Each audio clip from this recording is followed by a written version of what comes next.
Bonjour et bienvenue dans votre nouvelle émission de Présence protestante. Au micro, Georges Quenon et Fabien Ruel. Fabien, nous avons décidé de consacrer nos émissions d'octobre à la spiritualité.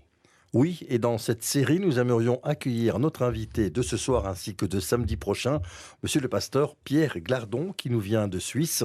Théologien, thérapeute, accompagnateur spirituel ayant fait de nombreuses retraites dans des centres ignatiens et zen, auteur notamment du livre « Vous êtes la lumière du monde », un livre très pédagogique nous présentant une démarche spirituelle issue des enseignements de Jésus de Nazareth, notamment de son célèbre sermon sur la montagne. Pierre Glardon, bonsoir. Bonsoir. Bonsoir. Alors, tout de suite, Pierre Glardon, une première question sur la définition, votre définition du terme de spiritualité. Que faut-il entendre par spiritualité ? Première chose, le terme a eu des dizaines de définitions au cours des siècles, depuis le IIIe siècle, IVe siècle, avec les premiers monastères jusqu'à nos jours, et la définition varie suivant les références spirituelles. Deuxième chose, étymologiquement, le terme désigne le souffle, a quelque chose à voir avec l'énergie de vie qui nous traverse, et avec notre âme, si j'ose dire, pour prendre un thème ancien, c'est-à-dire notre identité profonde. Une démarche spirituelle, c'est une démarche de quête sous la direction d'un maître extérieur ou d'un enseignement extérieur qui vise à nous permettre d'entrer en contact avec le souffle qui nous habite, reconnu comme venant de Dieu ou non. Et puis, la deuxième quête importante, c'est notre identité, qui suis-je, partant du fait que chaque être est en partie unique et qu'il convient de savoir qui je suis vraiment. Et aussi chercher le sens de ce que l'on vit, le sens de ce qu'on souffre, de ce que l'on espère. Oui, ça dépend des enseignements. Donc, chaque spiritualité offre des manières de se confronter aux réalités de la vie, les plus heureuses dans la reconnaissance, les plus douloureuses dans la patience et l'espérance. Et suivant l'enseignement qui est donné, évidemment que les démarches divergent. Alors, toute démarche a spécifiquement un but. Quel est le but d'une démarche spirituelle ? Et là encore, les buts donnés par les grands maîtres, les référents, varient suivant les époques et les personnes. Si je prends Meister Eckhart, 1300, le but c'est l'obéissance à Dieu. 300 ans plus tard, si je prends Thérèse d'Avila, le but c'est devenir l'esclave de la volonté de Dieu, au bon sens du terme, et de conquérir une humilité qui vous rend disponible à cette volonté. Si vous prenez Carl Graf Durkheim, le sage de la forêt noire, 1950, c'est de percevoir en soi la réalité de la vie divine qui nous habite. Si je prends les dernières définitions, on est dans le registre du développement personnel. Une démarche spirituelle implique soit une démarche d'acquisition d'un certain nombre de connaissances et d'attitudes et de positionnements, soit une démarche inverse de dépouillement progressif, soit les deux, suivant le maître et l'enseignant. Est-ce qu'il y a une spécificité plus protestante, ou on pourrait dire, dans un premier temps, d'une manière plus large, chrétienne, des grandes familles du christianisme? Et puis, dans un deuxième temps, est-ce que le protestantisme a apporté quelque chose d'intéressant, de particulier à la spiritualité? Alors, la première chose, je dirais, de nouveau en termes modernes, parce que vous avez des traités entiers de théologie qui parlent plus à grand monde, la première chose, c'est la révélation. Si Dieu existe, il s'est révélé. Et ça, c'est capital. C'est pas propre à la religion chrétienne, mais c'est quand même une caractéristique qui n'est pas négligeable. Le deuxième élément, c'est la résurrection. Mais la résurrection, vue comme une grande résurrection qui est annoncée après la mort, mais qui est accompagnée de petites résurrections qui sont l'œuvre de l'Esprit de Dieu, de l'énergie de Dieu agissante dans ce monde, ici et maintenant. Ma vie a parfois été troublée. J'ai vécu suffisamment de petites résurrections pour croire que la grande est une réalité qui n'est pas un mythe. Les trois dernières choses, c'est l'idée du royaume, qui est une idée qui est plus tellement comprise aujourd'hui, mais que Jésus a amené. Le royaume de Dieu est parmi vous, c'est-à-dire que ici, maintenant, il est déjà possible de vivre selon les codes de l'après. Ces codes sont à l'inverse de ce qu'on vit, qui est en train de détruire la planète. C'est un peu le sermon sur la montagne? C'est totalement le sermon sur la montagne. Pour prendre quelques exemples, aimez vos ennemis, faites du bien à ceux qui vous maltraitent, pardonnez, Oui. c'est ça finalement, les côtes inverses. C'est ça, l'inverse, à condition d'expliciter, et c'est ça la démarche transformative. L'amour de l'ennemi n'est pas un amour affectif. C'est un amour qui se positionne différemment dans le respect alors que l'autre ne vous respecte pas. Le pardon qu'on a souvent prêché dans les églises, pardonner, pardonner, pardonner, est une démarche psychospirituelle qui prend du temps, et à négliger les étapes, par exemple, du pardon, on arrive à un gâchis spirituel et psychologique régulier. On sait aujourd'hui avec la neurologie les démarches de pardon impliquent diverses zones du cerveau et qu'on ne peut pas comme ça volontairement pardonner d'un jour à l'autre parce qu'on vous le recommande. De toute façon, on n'y arrive pas, quelque part. Pardonner complètement, je pense qu'on peut y arriver. Où ça se joue, c'est vais-je continuer ma relation avec cette personne ou non? C'est là qu'il y a le point focal. Le pardon, finalement, les gens découvrent un jour qu'en pardonnant, ils se libèrent eux-mêmes. Par contre, ce qu'on souligne insuffisamment, en tout cas dans certaines prédications, c'est qu'après avoir pardonné, on peut décider de ne plus rencontrer cette personne. Et c'est libérateur. D'accord. Si j'ai la spécificité, je rajouterais la grâce, qui est quand même qui est pas protestante. Le catholicisme et le christianisme. Disons que le protestantisme l'a remis au bout du jour, au 16e, quoi. Voilà. Alors, ça, c'est une spécificité. Ce qui importe, nous devrons rendre compte de nos vies. Je crois que cela est vrai. D'ailleurs, c'est dit par toutes les religions du monde. Mais pour Dieu, la foi en lui, la confiance en lui, l'acceptation de son existence est plus importante que nos errances. Et ça, c'est clé.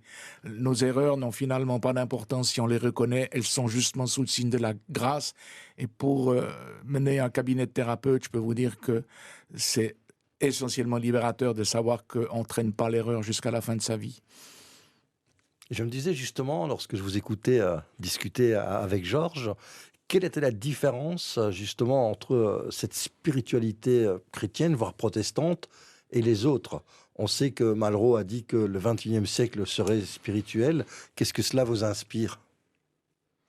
Ce que ça m'inspire, j'aurais envie de dire que, bon, je ne sais pas si Malraux l'a dit, certains le contestent, mais à l'heure actuelle, on constate bien évidemment un besoin de spiritualité parce que les gens sont angoissés, parce que les gens sont perdus, parce que les gens ne savent plus vraiment, c'est le cas de dire, à quel saint se vouer face à des valeurs ultralibérales qui ne sont centrées que sur le matérialisme.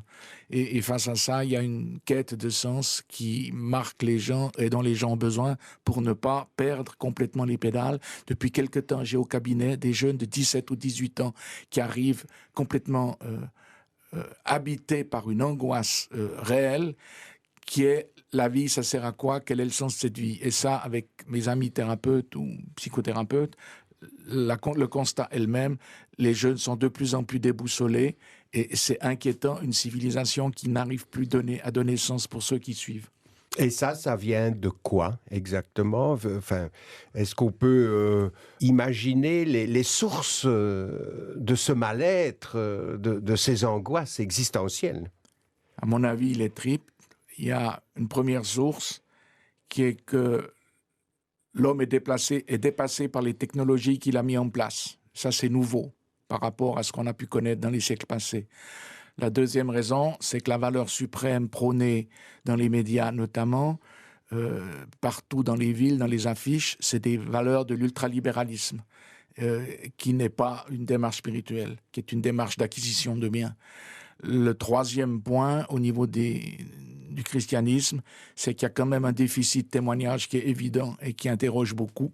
Et puis la dernière raison, si je prends la théologie protestante, c'est une théologie qui a été marquée par le scientisme du 19e siècle, qui a éliminé ce qu'elle a appelé des mythes, qui a éliminé ce qu'elle a appelé tout ce qui n'est pas scientiste, Bultmann disant qu'on ne peut plus croire à la résurrection après l'invention de l'électricité. Eh bien, aujourd'hui, on sait, avec la physique quantique, que la remarque de Bultmann n'est plus adéquate et qu'il y a un mystère dans la création de l'homme et du monde dont il conviendrait de nouveau de se préoccuper et de prêcher, ce qui n'est pas le cas de toutes les églises protestantes. Par rapport à ce que vous dites, j'avais une question avant d'aller plus loin. Est-ce que la spiritualité peut apporter quelque chose justement au problème que Georges vient de soulever avec vous? Oui, je pense qu'un cheminement spirituel peut donner sens à une vie et qu'elle peut nous mettre en mouvement. À mon avis, elle donne une densité à l'existence. Elle donne une présence face à soi, face aux autres et dans la quête de Dieu. Et que cette présence-là et que cette quête-là suffit à habiter une vie pour cette partie-là de la dimension de la personne. Alors, quand on parle de spiritualité, surtout aujourd'hui, ça recouvre plusieurs chemins, plusieurs manières de rechercher. Est-ce qu'il y a quelque chose qui peut unir toutes ces différentes spiritualités? La quête de l'énergie, la quête de la présence, un positionnement ajusté face à soi-même et face aux autres. Pour certains, ça va venir d'un grand tout, pour d'autres de la vie avec V majuscule, pour d'autres de Dieu et des enseignements de Jésus-Christ, c'est là que ça va se jouer. Mais les fondements de la quête sont proches chez les uns et chez les autres, c'est les réponses qui distinguent. Donc, quand on dit on a tous le même bon Dieu ou spiritualité l'une ou l'autre, c'est la même chose, non, c'est pas la même chose. C'est la même chose au départ de mon point de vue. Ça n'est pas nécessaire. Le point de départ est le même. Pas le point d'arrivée. Il y a 4 grandes traditions aujourd'hui, il n'y en a que 4. Je dirais les traditions chamaniques qui sont plurimillénaires et qui reviennent à la mode. Il y a les traditions philosophiques de sagesse qui reviennent aussi à la mode. Je dis entre parenthèses que l'exercice spirituel était déjà inventé par Épictète et les stoïciens au 5e siècle avant Jésus-Christ. C'est pas rien, même si c'était nié par les théologiens protestants. Et puis, les 2 autres, c'est les démarches spirituelles de divers ordres. Dans le christianisme, elles peuvent être ignatiennes, carmélitaines, bénédictines, franciscaines, etc., avec une base commune, mais des modalités différentes. Et puis le petit dernier, dans la tradition spirituelle, au sens large, eh bien, c'est toutes les démarches de développement personnel et de psychothérapie. Il semble que le protestantisme soit pauvre dans tout ce que vous décrivez. Il est là, il est présent. Il a été présent, il y a eu des démarches piétistes qui avaient une grande valeur, il y avait les démarches qui essayaient de mettre en pratique, qui ont souvent été moquées par un certain nombre de gens, ou qui ont été interprétées comme des œuvres, ce qu'elles ne sont pas, c'est un cheminement.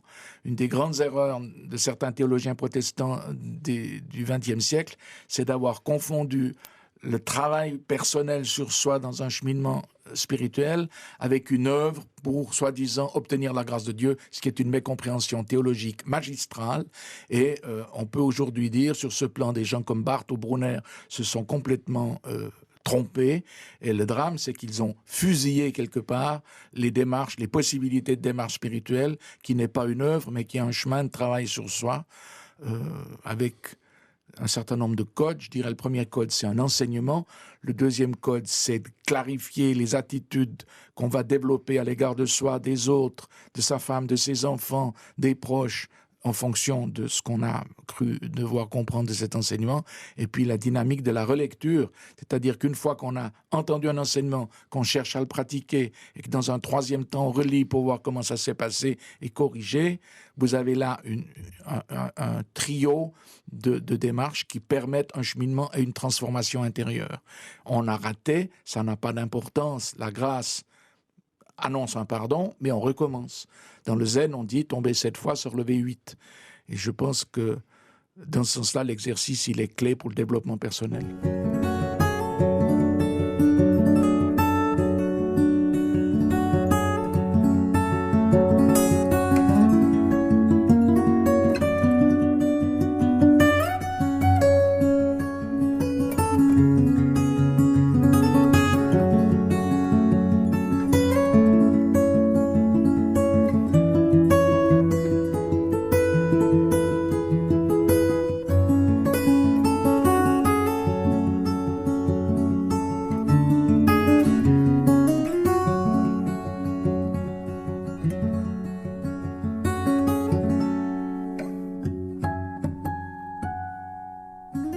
Nous remercions Pierre Glardon, pasteur, thérapeute et écrivain, de nous avoir conduits ce soir dans une démarche spirituelle, méditative, vers un plus grand équilibre et épanouissement personnel. Vous pouvez réécouter l'émission de ce soir sur Ovio et notre site www.aprt.be. Merci pour votre écoute et nous nous donnons rendez-vous samedi prochain. Nous y poursuivrons notre réflexion avec Pierre Glardon. Bonne soirée sur la première.